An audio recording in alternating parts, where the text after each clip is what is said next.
Assalamualaikum warahmatullahi wabarakatuh. Perkenalkan, nama saya Tiara Sintas Kamaran Putri, NIM 21101011091. Di sini saya akan menjelaskan apa itu tahapan siklus Krebs dan bagaimana sih proses-prosesnya. Sebelumnya, ini adalah tugas mata kuliah biokimia yang ada di S1 Kebidanan Universitas Aisyah Yogyakarta. Siklus Krebs merupakan tahap ketiga dari reabsorpsi aerob. Siklus Krebs ini sering disebut dengan siklus asam sitrat. Alasan mengapa disebut siklus Krebs adalah bentuk penghargaan kepada Hans Krebs atau seorang penemu dari Jerman yang merupakan penemu dari siklus Krebs. Nah, lanjutannya adalah siklus Krebs ini terjadi pada matriks mitokondria. Nah, bagaimanakah prosesnya? Secara singkat, penjelasan siklus Krebs ini terdiri dari 8 tahap. Mari kita mulai. Tahap yang pertama, asetil-CoA yang memiliki 2 asam karbon yang merupakan hasil dari relatif oksidatif ini mengalami kondensasi bersama dengan senyawa oksaloasetat yang memiliki 4 atom karbon, sehingga antara gugus asetil dan oksaloasetat membentuk ikatan menjadi senyawa berkarbon 6 yang dikenal sebagai sitrat atau asam sitrat. Karena asam sitrat ini terbentuk dari senyawa yang terbentuk pada tahapan pertama, siklus ini dikenal sebagai siklus asam sitrat. Pada saat pembentukan asam sitrat ini, CoA akan dilepaskan, sehingga sitrat tidak memiliki koenzim A. Nah, enzim yang berperan pada tahap ini adalah sitrat sintase. Selanjutnya, pada tahap yang kedua, sitrat akan mengalami perubahan, yaitu isositrat, dan masih memiliki karbon 6. Karena reaksi yang terdapat pada tahap ini hanya isomerisasi, atau perubahan dari suatu nyawa menjadi senyawa lain yang memiliki rumus yang sama. Nah, pada tahap ini terjadi 2 reaksi, yaitu pelepasan molekul air atau H2O. Prosesnya biasa dikenal dengan dehidrasi.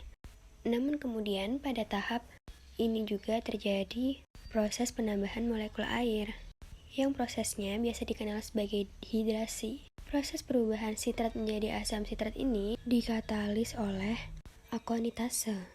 Pada tahap yang ketiga, isositrat yang memiliki 6 karbon diubah menjadi alfa ketoglutarat yang memiliki 5 atom karbon.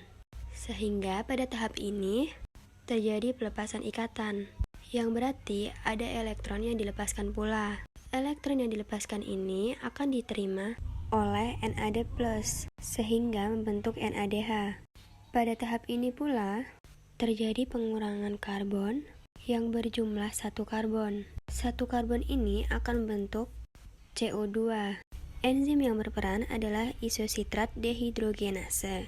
Tahap yang keempat, alfa ketoglutarat yang memiliki 5 atom karbon akan diubah menjadi suksinil atau koenzim A yang memiliki 4 atom karbon. Berarti pada tahap ini juga terjadi dekarboksilasi atau pelepasan 1 karbon. Nah, 1 karbon ini akan membentuk karbon dioksida pula. Selain itu, pada tahap ini pula direduksi oleh NAD+ sehingga membentuk NADH. Pada tahap ini terjadi perubahan dari alfa T-glutarat menjadi suksinil CoA, berarti terjadi penambahan CoA yang masuk pada reaksi ini, sehingga CoA akan berikatan dengan suksinil, membentuk suksinil CoA. Enzim yang berperan pada tahap ini yaitu alfa ketoglutarat dehidrogenase. Tahap yang kelima, suksinil CoA yang memiliki 4 atom karbon akan diubah menjadi suksinat yang masih memiliki 4 atom karbon. Pada tahap ini tidak ada pengurangan 1 atom karbon seperti sebelumnya.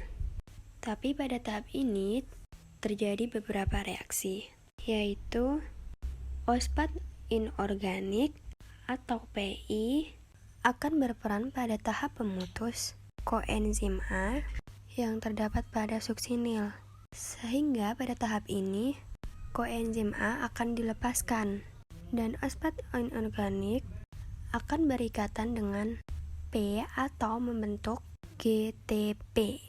Namun pada beberapa sel fosfat yang telah membentuk GTP akan ditransfer lagi ke ADP sehingga membentuk ATP.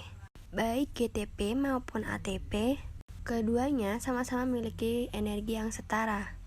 Enzim yang berperan dalam tahap ini adalah suksinil-CoA sintase.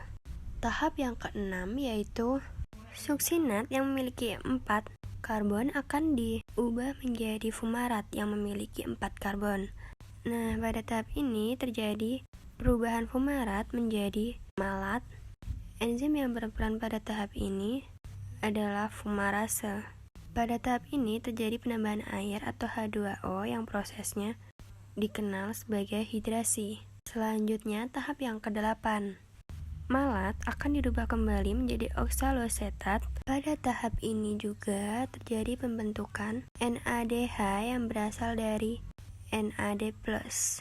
Enzim yang berperan pada tahap ini adalah malat dehidrogenase. Dengan demikian, dalam satu kali siklus menghasilkan 3 NADH, NADH 2 kali, 1 ATP. Karena pada dekarbosilaktif oksidatif menghasilkan 2 asetil-CoA, berarti pada siklus Krebs ini menghasilkan 6 NADH, 2 FADH2, dan 2 ATP. Nah, itulah materi tentang video siklus Krebs yang menjadi tugas biokimia. Semoga ilmu yang saya sampaikan bisa bermanfaat dan mohon maaf jika masih ada yang kurang saat berkata atau kurang untuk mengetahui kata-kata yang disebutkan. Terima kasih dan assalamualaikum.